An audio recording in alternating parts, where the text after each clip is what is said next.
Maayong udto sa iyong tanan mga idol. Hinaot ko na amo sa mga maayo nga panglawas karon. Kani nga video mga idol, akong itudlo na pud usab sa inyo mga idol no, ang unsay mga ngalan sa chords kung magkaputa, no? Kay kadalasan mga idol, ang uban nga mga gitarista wala kay baluan ni no, mga sayop ilang gipanudlo sa uban no. Nay uban ani nga sayop nga pagkatudlo mga idol or wala gitudlo sa uban, no? Example mga idol. Kani G ni siya. G. Kung magkaputa mga idol first fret, dili na ni sa G mga idol. Kani sa G sharp na ni siya. Pero ang uban mingon gapog G ni siya, dili sa G. Nagkapo naman ta. Ang G mga idol, walay kapo. Mao ni tingog sa G. Pag once nga mokapo ka diya, ang G niya G sharp na siya. Kung panalita naa kasi katulong kapo na G nga posisyon imong gigamit. Unsa man ni siya nga chords? A na ni siya mga idol. Narang A.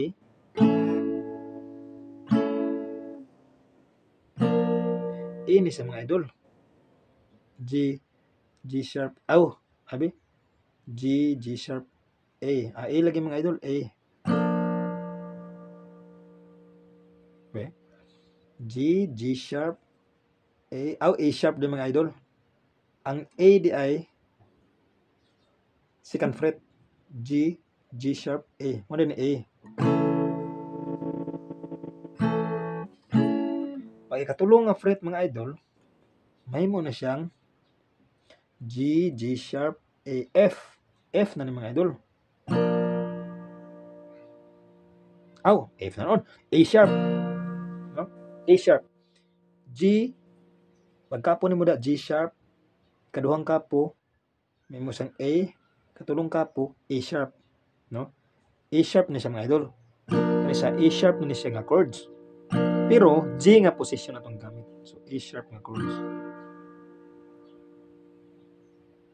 Kanin D. D nga position, di na po ni siya D sharp. Unsay ngalan na mga idol? Timan niya ika third fret na nagkapo. D man ni siya. Magkuan tag tulo pod.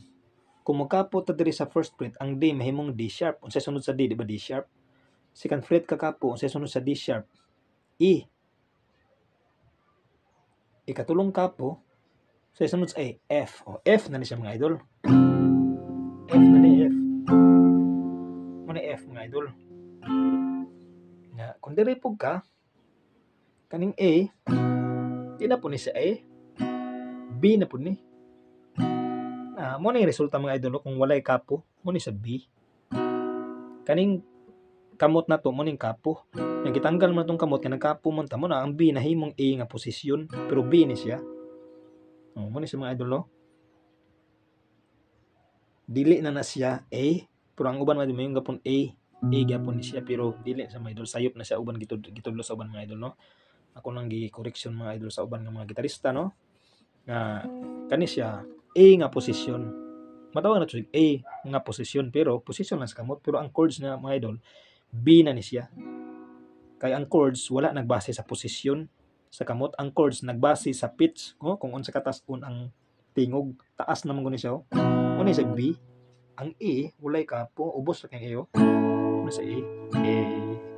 Pag B na siya nagkapo man ta second fret, ang B mo to nahimong A, pero A nga posisyon, pero B ito sa mga idol, no? Ito sa mga idol, no? Akong ika-share sa inyuhan ining kautuhon, hinaot ko nga inyong masabtan mga idol, no? Ayaw kalimutan mga idol og subscribe, share, no? God bless inyong tanan mga idol, hinaot ko nga inyong nasabtan ug daghang salamat sa pagtan-aw.